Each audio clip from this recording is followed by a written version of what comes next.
Ang Metro Manila, punong-puno ng buhay. Milyon-milyon ang gumagalaw. Milyon-milyon ang nagtatrabaho. Pero sa ilalim ng maniningning na ilaw, may isang aninong nag-aalburoto. Ang aninong ito ay si Harold Baludjal. Parang cancer siya. Ang impluensya niya, kumakalat sa mga tagong daanan, takot ang kanyang negosyo. Nagtayo siya ng imperyo sa mga illegal na kalakalan.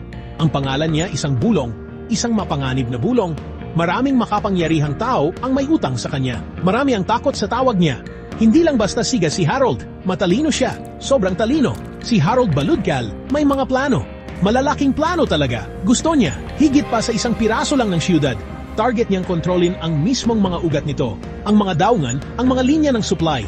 Ang kasalukuyan niyang pakana, sobrang mapangahas. Dinisenyo ito para manggulo, para paluhurin ang siyudad, tapos babaguhin niya ang anyo nito. Plano niyang bahayin ng mga kalsada, hindi ng tubig, kundi ng isang bagay na mas mapanira, isang bagay na wawasak sa kapayapaan. Ang operasyon niya malapit na sa huli at pinaka-critical na bahagi. Jairo, Peter, malapit na tayo sa isang napakalaking bagay. Katulong ni Harold ang dalawa niyang pinagkakatiwala ang tauhan. Si Jairo Ambrosio ang kanyang kanang kamay, parang bundok sa laki. Si Jairo puro lakas, brutal, hindi siya masyadong nagsasalita. Ang mga kamao niya ang nagpapaliwanag. Para kay Jairo, sagad ang katapatan niya kay Harold. Sinusunod niya lahat ng utos. Gagawin ko ang lahat, Harold. Tapos, nariyan si Peter Benadas. Tuso, bihasa siya sa mga patibong. Isang bulong sa hangin. Mas gusto ni Peter ang dilim. Naglalagay siya ng bitag. Naghihintay. Hindi malalaman ng siyudad kung ano ang tumama sa kanila. Silang dalawa, sila ang bakal na kamao ni Harold. Alam ng mga autoridad ng siyudad ang tungkol kay Harold. Siyempre, alam nila. Pero malalimang network niya. Malakas ang mga koneksyon. Nawawala ang mga testigo. Ang ebidensya, naglalahong parang bula. Kumikilos si Harold nang may nakakakilabot na kumpiyansa. Pakiramdam niya, hindi siya kayang galawin. Naniniwala siyang walang makakapigil sa kanya. Walang nangangahas sumubok. Ang mga ordinaryong mamamayan, ramdam ang lumalaking kaba, isang tahimik na takot. May masamang paparating. Ramdam nila sa hangin. Handa na si Harold Baludjal para kumilos. Si Jos Rejano, sinubukang mamuhay ng simple ngayon. Nagpapatakbo siya ng maliit na talyer. Marangal na trabaho, pero ang nakaraan niya hindi simple. Malayo sa simple. Si Jos, dating Philippine Army Special Forces, Scout Ranger. Nakakita na siya ng labanan. Kilalang-kilala niya ang karahasan. Ang mga kamay niya, sanay sa makina. At sa mga armas, gusto niya ng kapayapaan. Pero ang kapayapaan, isang luho. Isang luho na hindi niya laging kayang bayaran sa siyudad na to. Isang gabi, natagpuan ng gulo ang tahimik niyang sulok, gaya ng madalas mangyari. Sinubukan siyang kutongan ng mga lokal na siga. Normal na gawain nila yon. Akala nila, madaling target si Jos. Isang simpleng mekaniko, nagkamali sila, sobrang mali. Grabe, pagkakamali nila, mabilis kumilos si Jos, lumabas ang training niya. Kusa, labanan ng malapitan, eksakto, epektibo, brutal. Tumba ang mga siga sa loob lang ng ilang segundo. Bali-bali, gulat. Naramdaman ni Jos ang dating apoy. Ang di inaasahang kaba at gigil. Hindi niya sila pinatay. Hindi na siya yung dating tao. O yun ang sabi niya sa sarili niya. Nagbigay lang siya ng mensahe. Lumayo kayo. Yun ang sabi ng mga kilos niya. Mas malakas pa sa salita. Pero may ginising ang insidente. Isang di mapakali. Nakita niya ang takot sa mata ng mga kapitbahay niya. Nagpapasalamat sila. Pero takot din. Sa kanya rin. Ang buhay na to, itong tahimik na buhay, parang hiram na damit. Hindi masyadong kasya, hindi na. Isang pamilyar na mukha ang lumapit sa kanya maya-maya. Isang dating kontak mula sa dati niyang buhay, isang buhay ng anino at panganib. Nagsalita ang kontak tungkol kay Harold Baludjal, tungkol sa lumalaking panganib. Nakikinig si Jos. Alam niya ang pangalan. Alam ng lahat. Noong una, tumanggi siya. Labas na ako dyan. Matigas, pero naitanim na ang mga butil ng pag-aalala. Nagsimula na itong sumibol. Ang siyudad niya, nasa panganib. Ang mga tao niya, kaya ba talaga niyang tumayo lang at walang gawin? Bahala na. Si Robert Docto, nabubuhay sa mundo ng mga screen. At agos ng data. Ang maliit niyang apartment, isang kutang teknolohiya, umaandar ang mga server. Isa siyang digital na multo, isang master hacker, isang cyber nantay. Kakaunti lang ang nakaalam ng tunay niyang pangalan. O ng mukha niya. Mas gusto niya yon. Kaya ni Robert napasukin ang pinakamadilim na sulok ng internet. Kaya niyang sirain ang mga firewall. Kaya niyang hukayin ang mga nakabaong sikreto. Ang galing niya, alamat na sa ilang mga grupo. Sa mabuti man o masama, ginagamit niya ang talento niya para sa tingin niyang tama. Kamakailan lang, lumaki ang digital footprint ni Harold Baludjal. Mga pabayang bulungan sa mga encrypted chat. Mga di pangkaraniwang pagtaas ng data. Na-flag ito ng mga algorithm ni Robert. Mga di normal, mga babala. Nagsimula siyang maghukay ng mas malalim. Pagka-usyoso na may halong tungkulin. Tinuklap niya ang mga patong-patong na Peking kumpanya. Mga accounts sa ibang bansa. may lumitaw pattern. Isang nakakakilabot na plano ng kriminal na gawain. Sobrang laki, mas malaki pa sa una niyang akala. Hindi lang basta crime lord si Harold, isa siyang architect ng gulo. Personal to. Kailangan kong gumawa ng paraan. Ang motibasyon ni Robert, malalim at personal. Palagi namang ganun. Ilang taon na ang nakalipas, didirektang sinira ng mga operasyon ni Harold ang isang kaibigan. Isang mabuting tao na naipit sa kasakiman. Hindi kailanman nakalimutan ni Robert, hindi siya kailanman nagpatawad. Ito na ang pagkakataon niya, isang pagkakataon na gamitin ang kakaiba niyang galing para gumanti. Pero ang organisasyon ni Harold, napakalawak. Masyadong malawak para sa isang tao lang. Kahit pa sa taong may cyber na kakayahan tulad ni Robert, kailangan niya ng mga kakampi, mga taong kikilos sa labas, mga taong kayang lumaban. Nagsimula siyang maghanap ng posibleng makakasama. Maingat, naghahanap siya ng mga taong may partikular na galing at matinding motibo. Ang paghahanap niya, dinala siya sa mga bulong-bulungan tungkol sa isang lalaking nagngangalang Omar Fadul. Isang undercover agent, sobrang galing, kasalukuyang hindi mahagilap. At tapos, isang dating scout ranger na si Joss Rejano. Isang mandirigma, nag-ipon si Robert ng mga impormasyon, mga digital profile, pagsusuri sa panganib. Lumalala ang panganib, nauubos na ang oras, mabilis, kailangan niyang kumontak, kailangan niyang subukang bumuo ng team. Si Omar Fadul, isang taong maraming mukha at maraming pangalan. Gumagalaw siya sa Metro Manila na parang multo. Hindi nakikita, hindi naririnig. Ang lakas niya wala sa dahas, nasa panlilin lang sa pagpasok ng palihim. Kaya niyang makisalamuha sa kahit anong grupo ng tao, magpanggap na kahit sino. Isang tindero sa kalsada ngayon, isang boss sa kumpanya bukas. Malawak ang network niya ng mga impormante. Binuo sa loob ng maraming taon. Nangangalap siya ng mga bulong, mga sikreto, ang mga tagong katotohanan ng siyudad. Nagtatrabaho si Omar para sa isang lihim na unit ng gobyerno. O yun ang sabi-sabi. Kamakailan, sinusundan niya ang organisasyon ni Harold Baludkal. Nagawa niyang makalapit, sobrang lapit na mapanganib. Nagpanggap siyang isang ordinaryong tagadala ng mensahe, nagdadala ng mga sulat, maliit na pakete, nagmasid siya, nakinig. Kinabisado niya ang mga mukha, mga gawain, mga lugar. Ang impormasyong nakuha niya, mahalaga at nakakatakot. May pinaplanong malaki si Harold, isang bagay na hindi pa nangyayari dati. Kasama dito ang pangunahing daungan ng syudad at isang napakalaking kargamento. Malabo pa ang mga detalye, pero malinaw ang panganib.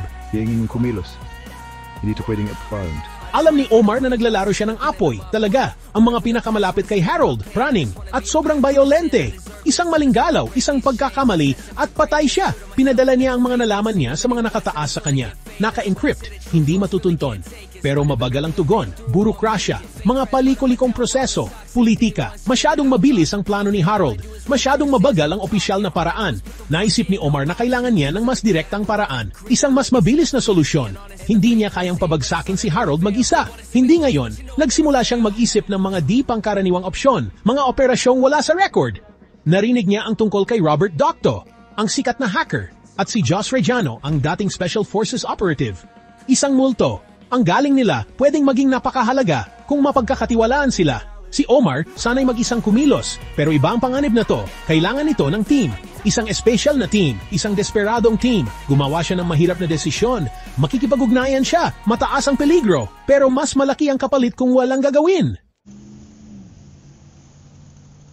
Ang tagpuan, isang tahimik at simpleng restaurant. Malayo sa mga usyosong mata. Si Robert Docto ang nag-aayos nito gamit ang ligtas at di kilalang paraan. Unang dumating si Joss Rejano, maingat, tinitingnan ang bawat sulok, sumunod agad si Omar Fadul, nakisabay sa ilang tao. Nandoon na si Robert, bukas ang laptop, tensyonado ang mukha. Ang tatlong lalaki, di magkakakilala, magkaiba ang mundo, pero konektado. Konektado ng isang kalaban si Harold Baludkal. Mabigat ang hangin sa mga di masabing tanong at pagdududa. Binasag ni Robert ang katahimikan. Plano niyang gamiting takip ang darating na parada para sa Rizal Day. Isang malaking kargamento. Armas sa tingin ko, sapat para sa isang maliit na hukbo. Nakikinig na mabuti si Joss. Sinusuri ng isip sundalo niya ang panganib. Hindi lang to basta krimen. Ito ay panggugulo. Isang uri ng digmaan. Naisip niya ang gulo, ang mga inosenteng buhay na nakataya. Ginagalaw ni Baludkal ang mga mahalagang tao niya. Pinapatibay ang kapangyarihan, disiplinadong mga tauhan niya. Matapat sila. Dahan-dahang tumango si Joss. Mahirap o imposible hindi. May kislap ng dating apoy na bumalik sa mga mata niya. Hindi madali ang desisyon. Ang tiwala, bihira. Si Joss, taong aksyon. Si Robert, taong isip. Si Omar, taong anino. Iba-ibang paraan, iba-ibang pinanggalingan, iba-ibang sugat. Pero si Harold Baludkal, isang panganib na mas matindi pa sa mga pagkakaiba nila. Sa wakas, nagtanong si Joss, tumingin kay Robert tapos kay Omar. Nagsuggest si Robert ang sabay-sabay na atake sa iba't ibang paraan. Tirahin natin ang logistics nila. Kumuha pa ng impormasyon. Nagsuggest si Omar ng mga target. Mga kahinaan sa depensa ni Harold, malamang mas marami sila, mas malakas ang armas nila. Pero may sorpresa tayo. At galing, nagkasundo sila, nabuo ang team. Ang una nilang target, isang bodega malapit sa Navotas Fishport. Ginagamit ito ni Harold para paglagyan ng mga chemical para sa paggawa ng droga at para itago ang mga illegal na nakuha niyang baril bago ipamahagi. Ang mga drone ni Robert nagbibigay ng surveillance mula sa itaas, totoong panahong impormasyon. Minapa niya ang ronda ng mga guwardiya, mga blind spot ng security camera, at mga pasukan. Diyos, kita ko ang paligid. Kada 15 minutos ang palitan ng guwardiya. May blind spot ang mga camera sa bandang norte.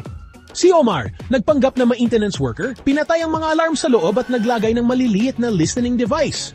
Ang kilos niya, tuloy-tuloy, hindi napapansin. Naghanda si Joss para sa pag-atake. Chinek ang gamit, nag-focus. Walang buwan ng gabi, perpekto para sa operasyon nila.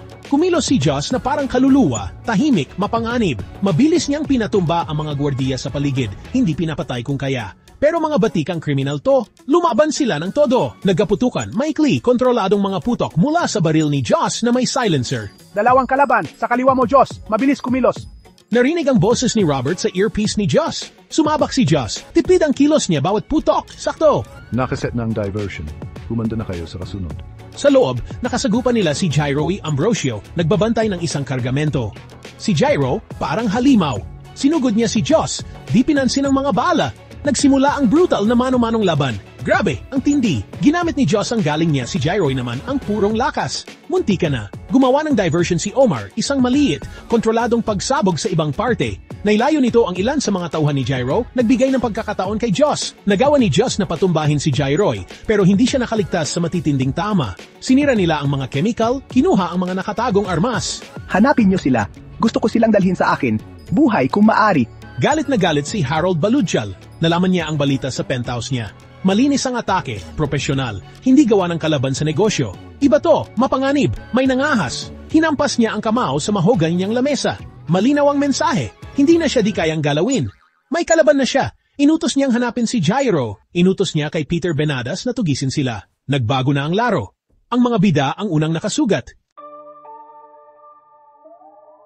Peter, siguraduhin mong kakagatin nila ang pain. Gusto ko silang makorner. Hindi tanga si Harold Baludkal. Isa siyang mandaragit. Ang pag-atake sa bodega niya, isang dagok, pero impormasyon din. Sinuri niya ang mga paraan, ang pagiging eksakto, ang galing. Inatasan niya si Peter Benadas na palabasin itong bagong panganib. Si Peter, bihasa sa psychological warfare at mga nakamamatay na patibong. Nagpakalat siya ng maling impormasyon sa network ni Harold, mga pekeng palatandaan. Alam niyang makikinig ang mga bida, magmamasid. Naglagay siya ng pain, isang kunwaring pulong ng mga pangunahing tauhan ni Harold. Ito na siguro ang pagkakataon nating tirahin sila ng malakas. Nakuha ni Robert ang usapan sa digital. Mukhang kapani-paniwala ang impormasyon, isang mahalagang target, pagkakataon para guluhin ang pamunuan ni Harold. Ginamit ni Omar ang mga kontak niya para kumpirmahin. May mga nagsabing totoo, ang iba, di sigurado. Hindi mapakali si Joss, parang masyadong madali, masyadong kumbinyente. O baka patibong to. Welcome sa teritoryo ko, mga sir. Nagbabala si Joss, baka patibong to, mga tol. Sumisigaw ang kutob niya, pero malaki ang posibleng makuha. Nagdebate sila ng husto, nagdesisyon silang ituloy ng may matinding pag-iingat. Isang peligro to, isang kalkuladong peligro. O yun ang inaasahan nila. Ang kunwaring pulong sa isang abandonadong construction site, hating gabi. Nag-set up si Robert ng remote surveillance, mga drone sa ere. Sinubukan ni Omar na lumapit para i-scout ang lugar. Naganda si Joss para sa posibleng barilan, handa sa kahit ano. Habang papalapit sila, pinakawalan ni Peter Benadas ang patibong niya. Matalino. Sumabog ang mga pampasabog, hindi para pumatay, kundi para itaboy sila sa isang nakahandang patayan. Nagpaputok ang mga sniper. Ang mga tauhan ni Harold, sa pamumuno ni Peter, naghihintay. Handa sila. Isa itong tambang, isang magaling na pagtambang. Talaga. Si Joss, Robert at Omar, naipit, mas marami ang kalaban. Pinabagsak ang mga drone ni Robert. Puta-putol ang koneksyon niya kay Omar. Matapang na lumaban si Joss, nagbibigay ng cover fire, sinusubukang humanap ng takas. Si Peter Benadas mismo nakipaglaro kay Omar na nakamamatay na habulan ng pusa't daga. Ginamit ni Omar ang talas ng isip niya, ang liksi niya, para iwasan ang nakamamatay na pagasinta ni Peter. Nakatakas sila, halos hindi. Bugbog sarado, pasa-pasa. Nawalan ng isang sasakyan. Malinaw ang mensahe ni Harold, nakikita ko kayo, tinutugis ko kayo. Nayanig ang team. Ang tambang, isang mapait na leksyon. Si Harold Baludkal, isang matinding kalaban, at si Peter, isang nakamamatay na kaaway. Umatras sila sa bagong safe house, isang mas ligtas na lugar. Walang pagod na nagtrabaho si Robert. Inaayos ang mga nasirang gamit, pinapaganda ang seguridad. Inalagaan ni Joss ang mga sugat niya, tumigas ang determinasyon niya. Personal na to ngayon. Sinuri ni Omar ang mga taktika ni Peter, ang mga pattern niya, ang kalupitan niya. Alam nilang hindi titigil si Harold. Mas palalalain niya. Tuloy pa rin ang operasyon sa daungan. Ilang araw na lang, Rizal Day parade na. Kailangan nilang mag-regroup. Kailangan nilang gumanti. Mabilis. May nahanap akong butas sa cargo tracking software ng daungan. Kaya kung gumawa ng peking signal, isang blind spot, sa limitadong oras. Nag-focus si Robert sa mga security system ng daungan, moderno. Pero bawat sistema may depekto, may sikretong daan. Kailangan niyang hanapin yun. Gumugol siya ng oras, araw, nakababad sa code, sa mga plano. Sa wakas, may nahanap. Si Omar naman, kinontak ulit ang isang dating kakilala sa daungan, isang di kontentong manggagawa. Nakuha niya ang mga bagong blueprint, schedule ng mga gwardiya, mga tagong daanan. Nakuha na natin ang mga blueprint. Mahigpit ang palitan ng gwardiya, pero may puwang tayong pwedeng samantalahin. Pinlano ni Joss ang pag-atake. Ito na ang huli nilang pagkakataon. Kailangan nilang pigilan ang kargamentong yun. Kailangan nilang pabagsakin si Harold. Direktang sagupaan to. Mataas ang peligro, malaki ang nakataya. Makakaharap nila ulit si Jairo Ambrosio at si Peter Benadas at si Harold Baludkal mismo. Nandoon siya. Babantayan ang tagumpay niya. Matibay na ang samahan ng team ngayon. Hinubog sa apoy. Tiwala. Si Joss ang pangunahing lulusob. Si Robert ang mata at tenga. Si Omar ang di nakikitang patalim. Alam nila ang papel nila. Alam nila ang mga panganib. Bahala na si Batman. Dumating ang bisperas ng Rizal Day. Ang siyudad. Sabik na sabik. Pero para kina Joss, Robert at Omar, ito ang katahimikan bago ang bagyo. Ginawa nila ang huling paghahanda, chinek ang mga armas, sinigurado ang komunikasyon. In-upload ni Robert ang exploit niya sa sistema ng daungan, handa ng pagganahin. Pinag-aralan ni Omar ang mga ruta, ang tiyempo. Lahat kailangang perpekto! Pasok tayo, pigilan natin ang kargamento, pabagsakin natin si Baludkal. Ano man ang mangyari. Nagsimula na ang bilang pababa sa gulo, handa na sila! Sa dilim bago mag-umaga, nakapasok ang team sa daungan. Ang selebrasyon ng Rizal Day, perpektong panggulo ng atensyon. Ingay, galaw, pinagana ni Robert ang hack niya. Isang mahalagang bahagi ng daungan ang nawala ng ilaw sa digital. Nagloop ang mga security camera, ang mga motion sensor, walang taong koridor ang pinapakita. Nanguna si Joss, mabilis at tahimik sa gitna ng mga container. Nauna si Omar, pinapatay ang mga patrol, gumagawa ng diversion. Nakarating sila sa target na bodega, mahigpit ang bantay. Mga piling tauhan ni Harold, nandoon ang kargamento, mga kahon na puno ng malalakas na armas. Sumiklab ang laban, matindi, malapitan. Walang puwang sa pagkakamali. Joss, may kasama tayo. Hinarap ni Joss si Jairo Ambrosio. Isang rematch, brutal, walang patawad. Sa pagkakataong to, handa si Joss. Ginamit niya ang galit ni Jairo laban dito. Lumaban siya ng mas matalino, mas mabilis. Pinabagsak niya ang higante ng malakas. Si Omar naman, tinugis si Peter Benadas. Naghihintay ang sniper. Isa itong nakamamatay na larong chess sa gitna ng mga crane at anino. Nahulaan ni Omar ang mga galaw ni Peter. Ginamit niya ang mga patibong ni Peter laban dito. Isang tamang-tamang putok. Napahinto si Peter. Tapos na ang paghahari niya ng takot. Ikaw, akala mo nanalo ka na. Si Robert, mula sa mobile command post nila, lumaban ng sarili niyang giyera. Sinubukan ng tech team ni Harold na bawiin ang control. Isang matinding cyber war. Pinigilan sila ni Robert, pinoprotektahan ang komunikasyon nila, ginagabayan ang team niya. Sa wakas, malinis na ang daan. Papunta kay Harold Baludkal. Nasa control room siya, pinapanood ang pagguho ng imperyo niya. Ang mukha niya, punang galit.